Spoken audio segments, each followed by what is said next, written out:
Assalamu alaikum wa rahmatullahi wa barakatuh. May the peace and blessings of Allah be upon you all. Abdullah Oduro with Qur'an Q&A.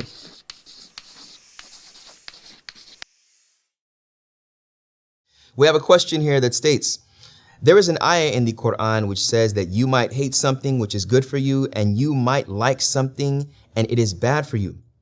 At the same time, there is a hadith telling us to ask from Allah with full conviction that He is capable of granting what a person is asking for. How do we practically balance these two somewhat opposing messages? Also, at what point should a person give up and accept that something was not meant to be? Very good question.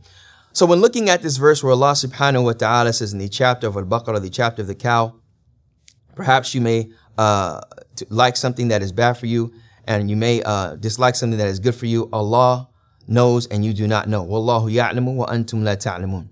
I want you to keep three names in mind, three names of the many beautiful, complete, everlasting, powerful names of Allah the Exalted.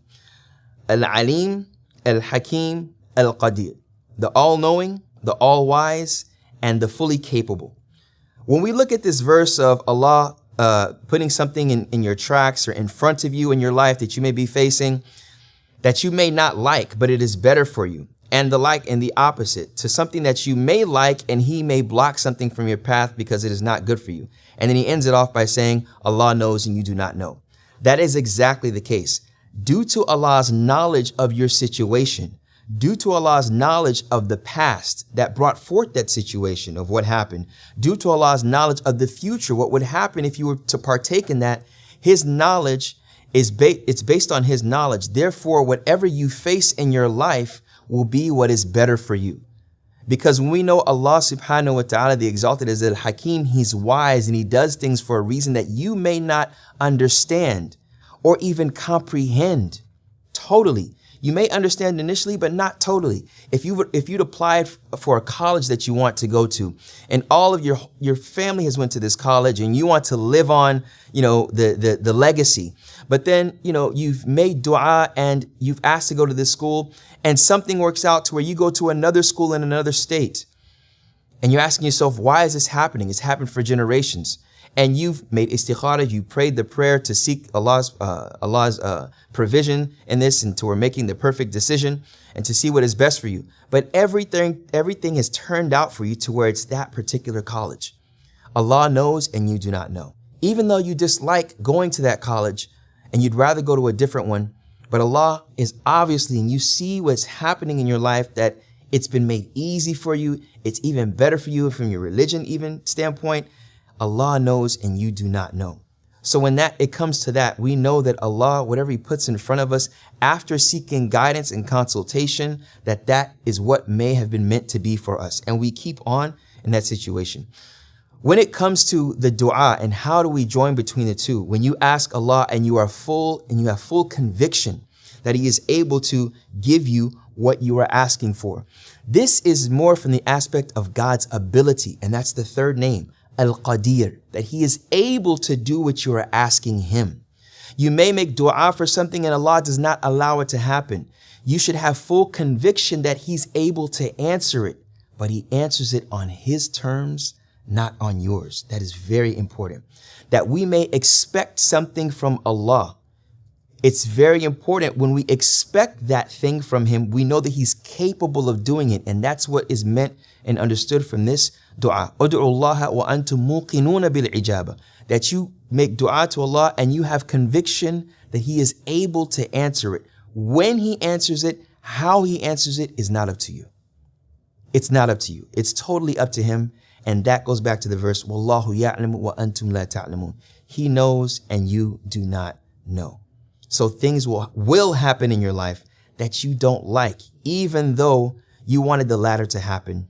And things that you like and want to happen from your dua, you know that He's able to, but due to His knowledge and wisdom, He doesn't allow it to happen at that time.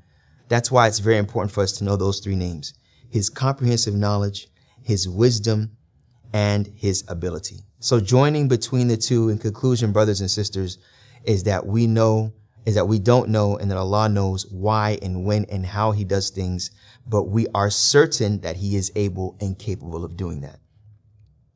And the last question of something being meant to be? And this is a great question, because I mean, let's be realistic. A lot of times when someone wants to, get married to a certain person, and then you find out years down the line, it's just not happening. And there may have been something before.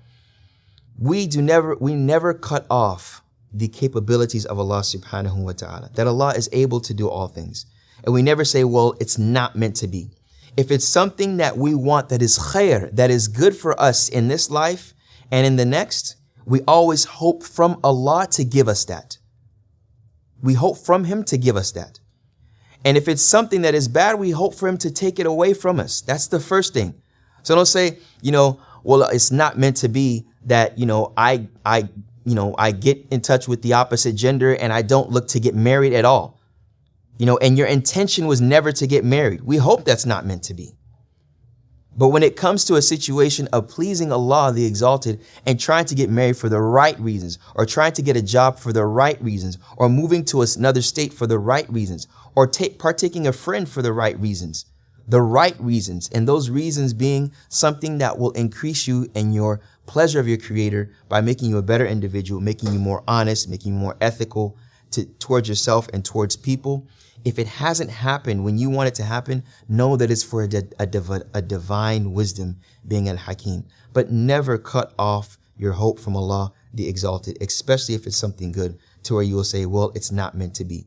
Because what can happen sometimes is that you will lose generally your hope in the Creator of the heavens and the earth in having something happen. And remember, please remember that Allah does what He wills on His terms, not on ours. And as a result, when you have this attitude and this understanding and these actions in your heart, primarily of trust in the Creator, that He will do what is best for you, that is what increases you in making you a mu'min, a believer, believing in Allah and believing Allah when He tells you something and doing your best to implement it. Leave your questions in the comments below. We ask Allah to bless you and to make you a people of certainty in His blessings, and to make you someone that trusts in Him and trusts in those that He has enabled on this earth, which is a manifestation of your trust in Him. Wa sallallahu wa sallam wa barak ala nabiyyina Muhammad wa ala alihi wa sahbihi ajma'in. Jazakumullahu khairan. Wassalamu alaikum wa rahmatullahi wa barakatuh. Thank you.